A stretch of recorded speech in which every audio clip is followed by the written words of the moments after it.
गोष्टीचं नाव उंदराची टोपी. एक होता गाव. त्या गावात एक उंदीर होता.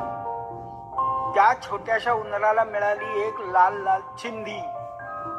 ती चिंधी त्याने घेतली आणि अरे बापरे, आता याचं काय करायचं. तो उंदीर म्हणाला, ह्याची आपण टोपी करूया, आपल्याला छान दिसेल. तो शिंप्याकडे गेला आणि मला, शिंपी दादा मला याची टोपी शिवून द्या ना.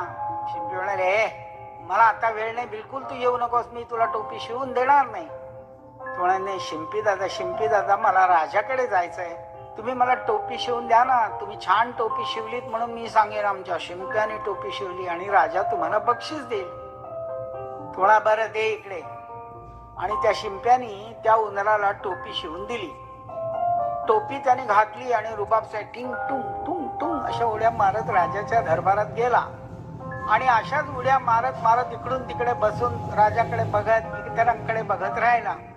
राजा म्हणाले, हे कोण अरे तिकडे, तो आपल्या दरबाराच्या मध्ये येतोय, त्याला पकडा. आणि त्याला राजासमोर आणला. उंदीर म्हणाला राजाला, राजा तुम्ही मला का पकडलं. तो म्हणा, तू माझ्या इकडे दरबारात इकडून तिकडे नाचून आमच्या कामात खोळंबा आणलास म्हणून आम्ही तुला पकडतोय. तो म्हणा, छे तसं नाही, तुमच्या मुकुटापेक्षा माझी टोपी छान आहे म्हणून तुम्ही मला पकडून आणलात. राजा म्हणाला, अरे काय बोलतोस, राजाच्या मुकुटापेक्षा का उंदराची टोपी चांगली असते.